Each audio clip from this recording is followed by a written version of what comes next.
Hi everyone, my name is Aksha. Welcome you all on my YouTube channel Aksha Tutorials. So class 12, in our previous lectures we have discussed about the microsporogenesis in detail. So in today's lecture I am going to explain you about the whole structure and the development of pollen grains. Right? हमने microsporogenesis में किया था that it will result into the formation of microspores, and those microspores will get converted up into the pollen grains, which are actually the male gametophyte. बच्चे ये word बड़ा ही important है और ये समझने वाली बात है. Probably you must be known कि usually आप लोग pollen grains को male gametes कह देते हो, है ना, but actually it is not a gamete. अरे अब तक तो गेमीट गेमीटोफाइट इसमें फर्क क्या है ना. आपकी एनसीईआरटी में there is given a very beautiful line, the pollen grain is not a male gamete but a male gametophyte. That means there is something difference between the gamete and the gametophyte. What is that? Let me tell you, and you must be known to this. It is very important. So ध्यान से. Pollen grain is a male gametophyte. Gametophyte is the one which is having gametes inside it. देखो fusion के process में fertilisation में help कौन करते हैं? Gametes, right. तो pollen grain does not go for fertilization. Pollen grain is having some cell inside it which is the male gamete and go for fertilization process. I hope it is clear. नहीं भी clear है तो आगे चलते चलते you will get on to it. तो अभी के लिए आपने याद क्या रखना है? pollen grain is a male gametophyte. इसके अंदर male gametes प्रेजेंट होते हैं. हम थोड़ा सा pollen grain की स्टडी के बारे में अगर बात करें, इसके स्ट्रक्चर की बात करते हैं. Let's suppose we talk about the start with the structure of the pollen grain. तो pollen grain का बच्चे जो स्ट्रक्चर होता है that shows a very beautiful structure. आपके एनसीईआरटी में there is the mentioning of a flower hibiscus. तो hibiscus के बारे में उन्होंने बताया हुआ है. उसके pollen grain जो होते हैं they are yellowish in color.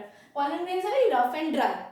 तो अगर आप इसको माइक्रोस्कोप के अंदर देखो ना तो it show a very 3D array pattern which is very beautiful morphologically.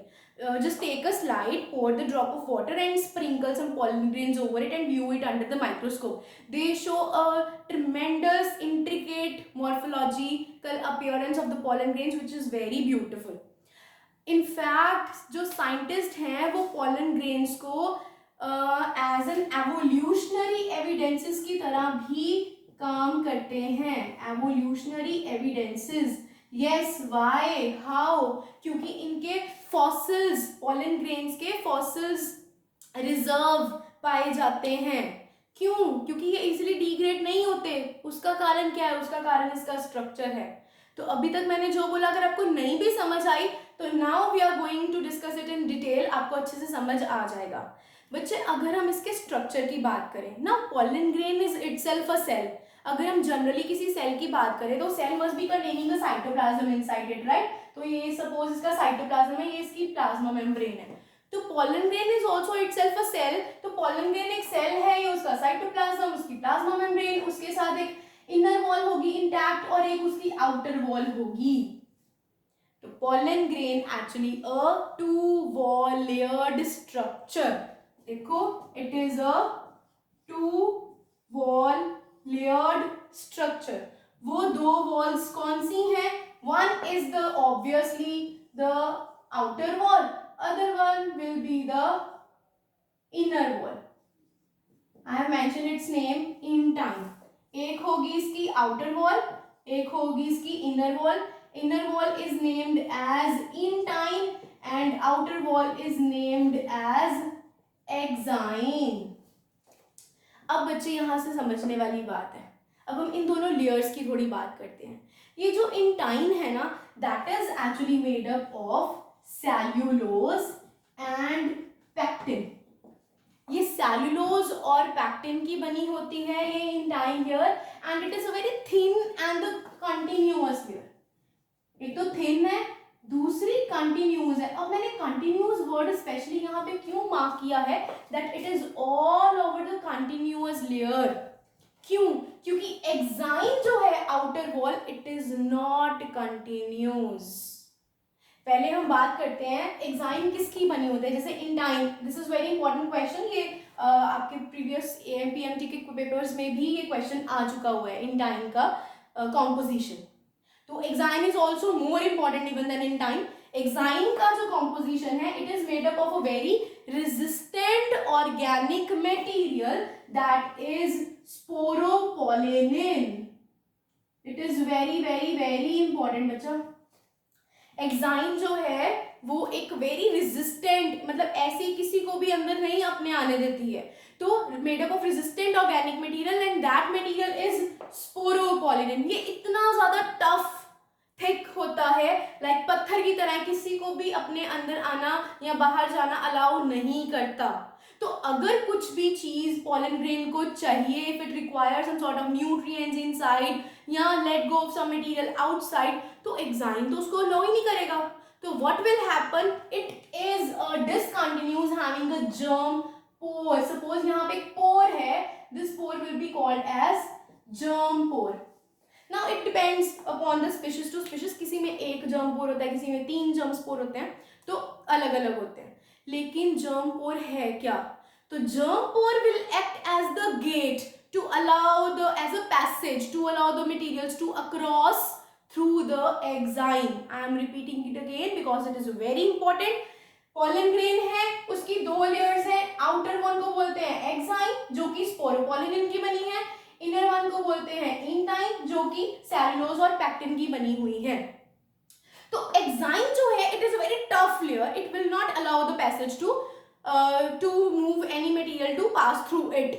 तो मटेरियल कहाँ से, अगर किसी भी चीज को, न्यूट्रिएंट को अंदर बाहर जाना है पॉलन ग्रेन के, तो वो कहाँ से पास आउट होगा, तो पूरी एग्जाइम लेयर में there are the presence of small pores, वो पोर्स की तरह काम करते हैं which will allow the material to pass through it and they pores are called as the germ pore। ये कैलस के बने होते हैं, तो इट अलाउज, ये गेट की तरह काम कर रहे हैं कि पूरी दीवार है और एक छोटा सा गेट है, वहां से मटेरियल कुड पास। तो एक बार यहाँ चला गया तो इन टाइम को तो वो क्रॉस कर सकते हैं बिकॉज इट इज परमिएबल। मैंने अभी आपको बताया it is continuous but thin, तो यहां से मटेरियल इजीली पास आउट हो जाता है। बात समझ आई? अब मैंने आपको ना, this is the outer structure of pollen grain, तो अब मैंने आपको अभी कहा था that it act as evolutionary evidences as well. इसके फॉसिल्स रिजर्व भी पाए जाते हैं, क्यों? इसी के कारण, इस स्पोरोपोलिनिन के कारण। ये इतना हार्ड, इतना ज्यादा रेजिस्टेंट ऑर्गेनिक मटेरियल है that it can not degrade easily. क्यों? क्योंकि क्या कर सकते हैं हम डिग्रेडेशन करने के लिए? हाई टेम्परेचर प्रोवाइड कर देते हैं, हाई टेम्परेचर प्रोवाइड कर दो, इसको कोई असर नहीं होने वाला। एसिड के साथ रिएक्ट कर दो, नो एसिड, कोई असर नहीं होने वाला। किसी बेस, किसी अल्कली के साथ इसका रिएक्शन करवा दो, कोई फर्क नहीं पड़ता। एंजाइम्स तो कुछ भी कर सकते हैं ना, तो एंजाइमेटिक रिएक्शंस नो असर, एंजाइम्स का कोई असर नहीं। तो स्पोरोपोलिनिन पर किसी भी चीज का कोई भी असर नहीं करता, that is why it can not degrade easily. तो जो चीज डिग्रेड नहीं हो सकती वो सालों साल पड़ी रह सकती है, that is why it could also be found as a fossil reserve. I hope it is clear. And study of pollen grain is called as palynology. Just note out this term. Study of pollen grains is called as palynology. So it is how the structure of pollen grain consists of. अब अगर हम इसकी development की बात करें, तो अगर हम डेवलपमेंट में जाएं तो बच्चे थोड़ा सा आपको ना रिकॉल करना पड़ेगा अपना प्रीवियस लेक्चर।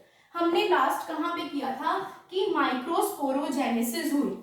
तो माइक्रोस्पोरोजेनेसिस है, आप अपने नाम से ही है जी, माइक्रोस्पोरोजेनेसिस होने का मतलब क्या है, बनेगा क्या, माइक्रोस्पोर, है ना।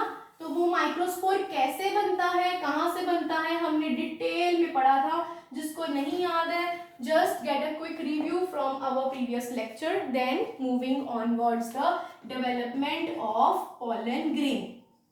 तो बच्चे अगर हम इसकी डेवलपमेंट की बात करें, हमने लास्ट किया था, हमारे पास स्पोरोजिनस टिश्यू है that will form the microspore mother cell। suppose ये microspore mother cell है, तो it will divide and form the microspore tetrad।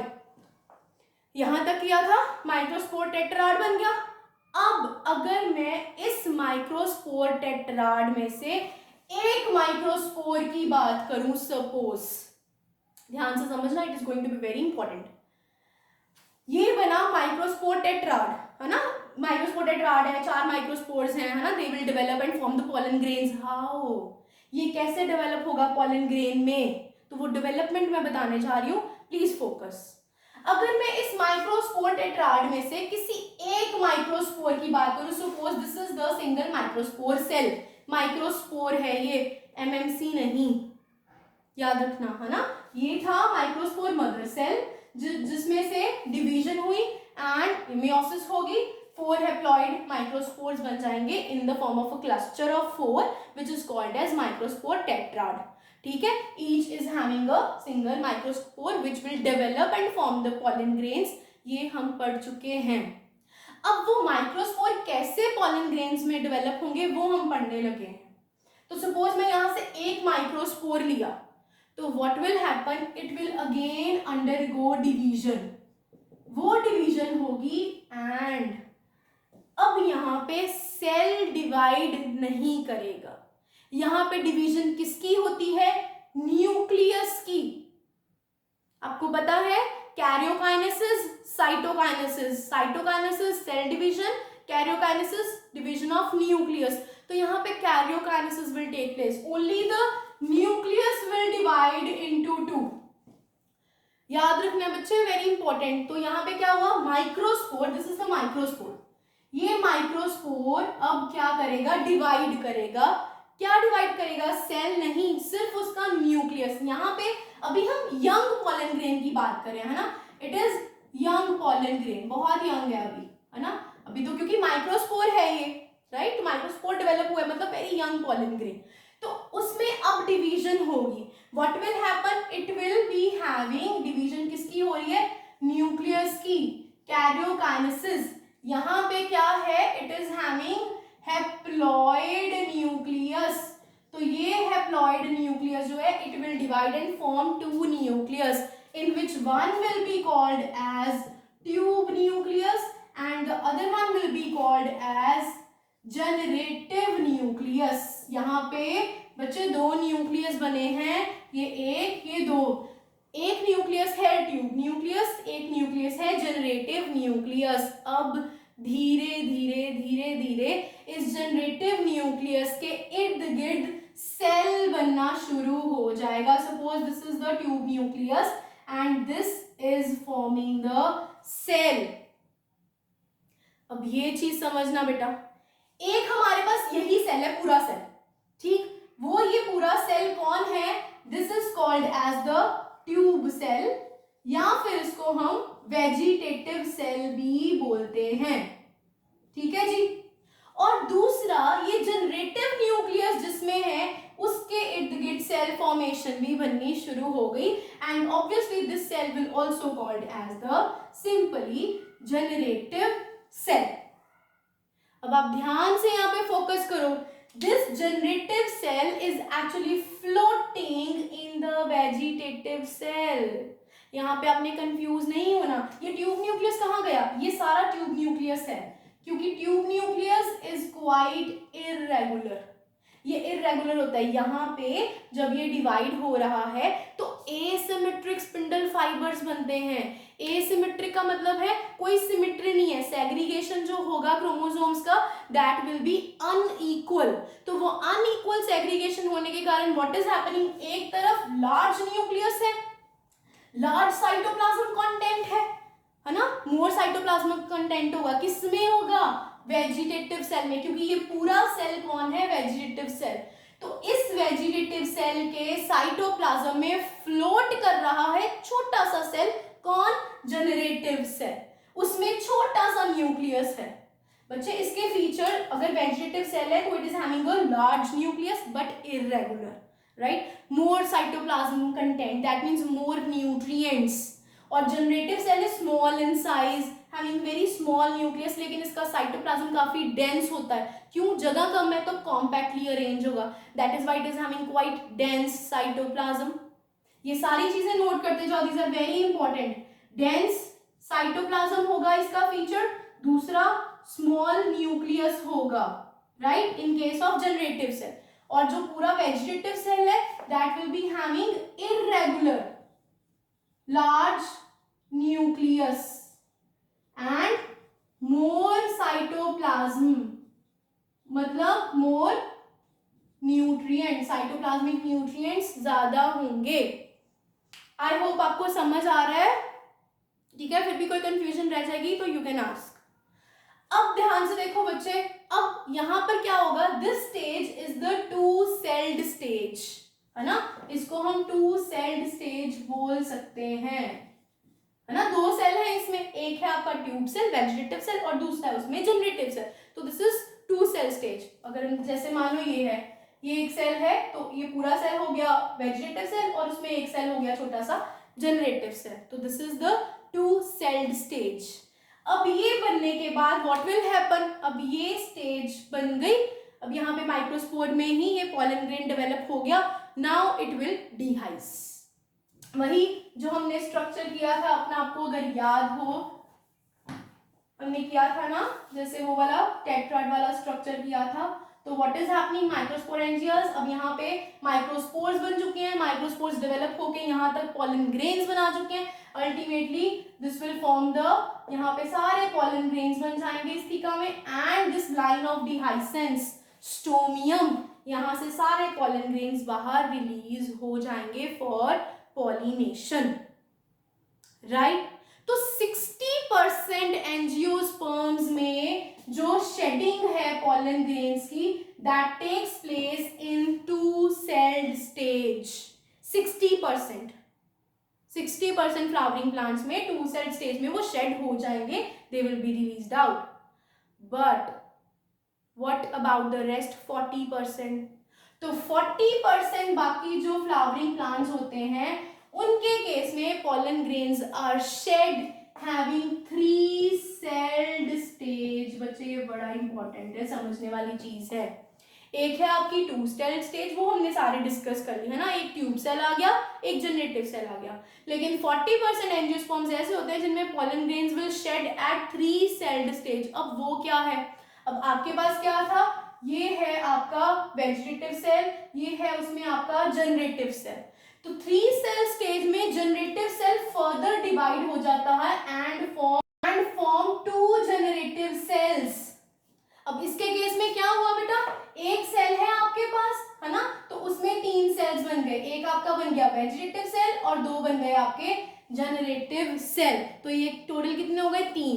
तो 3 सेल्ड स्टेज हो गई। तो 3 सेल्ड स्टेज में भी कुछ एंजियोस्पर्म्स में pollen grains will shed. Then dehiscence, obviously pollen grain 3 steps होंगे, डेवलप होगा, then afterwards what will happen, it will mature। तो mature होने के बाद पूरा dehydrate जब हो जाएगा, water loss हो जाएगा, तो ये सारी लेयर जो है they will get ruptured and through this line of dehiscence pollen grains will be released out and go for pollination process। I hope आपको structure और development of pollen grain अच्छे से समझ आया, ठीक है। अब हम थोड़ा आगे चलते हैं बेटा। पॉलन ग्रेन्स अब शेड हो गए, है ना, तो pollen grains will go for fertilization. Fertilization जाने के लिए there will be the process of pollination first, है ना, तो पॉलिनेशन के लिए जाएंगे। तो क्या पक्का है जितने भी पॉलन ग्रेन्स बनेंगे वो सारे के सारे they will go for pollination? अब हमने तो बात की थी कितने सारे पॉलन ग्रेन्स, है ना, 1000 और 4000 of pollen grains will be formed at a time. तो what is happening, that depends upon their viability as well। अब इसमें कुछ ना फैक्टर्स हैं which are responsible for the pollen shed। पहली चीज तो viability। viability का मतलब क्या है, viability is the time to which they will remain active। उनका एक्टिव रहने का जो टाइम है pollen grains का, that is the viability। जैसे अगर हम राइस की बात करें, है ना, राइस है या व्हीट प्लांट है, इसके जो पॉलन ग्रेन्स होते हैं they remain viable only for 30 minutes. तो अगर तो वो 30 मिनट्स में पहुंच जाते हैं to the stigma and go for fertilization, then तो obviously the fertilization process will take place. But अगर वो 30 मिनट्स के बाद पहुंचते हैं, शेड होते हैं and then go for fertilization, then there is no viability, they have lost their viability. तो वो एक्टिव ही नहीं है, तो उनका तो सवाल ही पैदा नहीं होता फर्टिलाइज होने का। बात समझ आई? That is viability and it differs from species to species. अब कुछ फैमिलीज, अगर मैं बात करूँ लेग्यूमिनेसी फैमिली की, अगर हम बात करें, पी प्लांट, पी फैमिली है ना,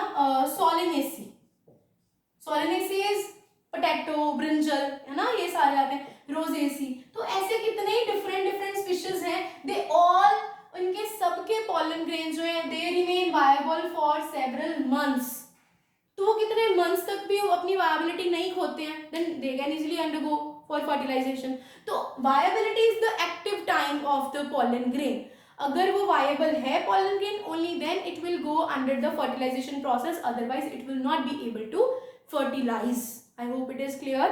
ठीक है, अब थोड़ा आगे चलते हैं। अब ना पॉलन ग्रेन्स जो हैं they are also can be preserved. जैसे अब हम कह रहे हैं कि कईयों का टाइम तो बहुत छोटा होता है, तो प्रोबेबली मैक्सिमम चांसेस है कि they will not be able to fertilise.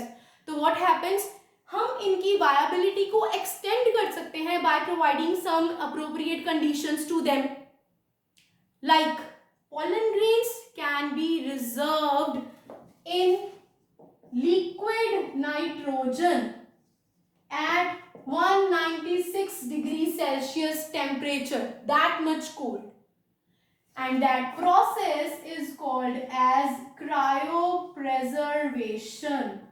Just note it down. जैसे स्पर्म्स वगैरह को भी हम उसकी वायबिलिटी को मेंटेन करने के लिए भी हम उसको स्टोर कर लेते हैं ना, by the same process in liquid nitrogen at 196 degree Celsius temperature. Seed banks होते हैं, seeds को रिजर्व करते हैं. Simultaneously, same as that, pollen grains can also be reserved to extend their viability by this cryopreservation technique. और जहां पर उनको reserve किया जाता है, they are said to be the pollen banks. ये याद रखना बेटा, आपकी एनसीईआरटी में ये गिवन है. Okay, there are also some sort of allergies जिसको पॉलन एलर्जीज बोलते हैं. पॉलन एलर्जीज भी होती हैं ड्यू टू पॉलन. आपको पता होगा कोई जो लोग होते हैं they are more easily susceptible to some sort of allergies. कोई कहता है मुझे कैप्सिकम से एलर्जी है, मुझे मशरूम से एलर्जी है, मुझे डस्ट एलर्जी है. तो pollen allergies are also there. In fact green revolution से पहले जब वीट इंपोर्ट हुआ था, then there has been the entering और इन्वेडिंग ऑफ कैरेट ग्रास. गाजर घास भी बोलते हैं इसको, कैरेट ग्रास. इसका साइंटिफिक नेम है parthenium. So this is the species which causes pollen allergies. ठीक है, तो ये आपकी एनसीईआरटी में मेंशन है बच्चे. It is very very very important. it can cause pollen allergies. It has been imported along with the wheat from Africa before green revolution. Okay, तो pollen allergies के भी इफेक्ट्स ऑब्वियसली फॉर श्योर हो सकते हैं. कई तो general allergies होती हैं. एलर्जी होता क्या है? What is allergy? Allergy is just the response of our body to any foreign particle, है ना. It could be in the form of hypersensitivity or redness or something. तो जनरल एलर्जी भी हो सकती है. कईयों को सुवेयर एलर्जी हो जाती है. जैसे सपोज किसी ने पॉलन ग्रेन को इनहेल कर लिया तो उसको ब्रोंकियल इन्फेक्शन हो सकती है ना.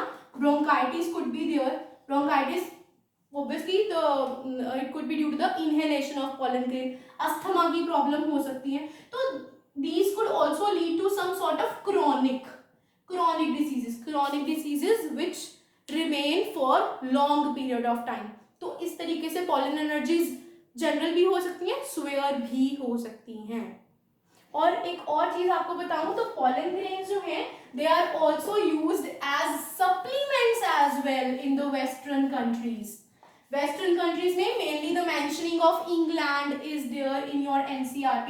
तो आपकी एनसीईआरटी में ना एक येलो कॉलम दिया हुआ है, येलो बॉक्स दिया हुआ है, उसमें इसके बारे में बताया हुआ है पॉलन सप्लीमेंट्स के बारे में. कमर्शलाइजेशन भी यूज होता है. England as pollen supplements use होते हैं. The pollen supplements could be in the form of tablets.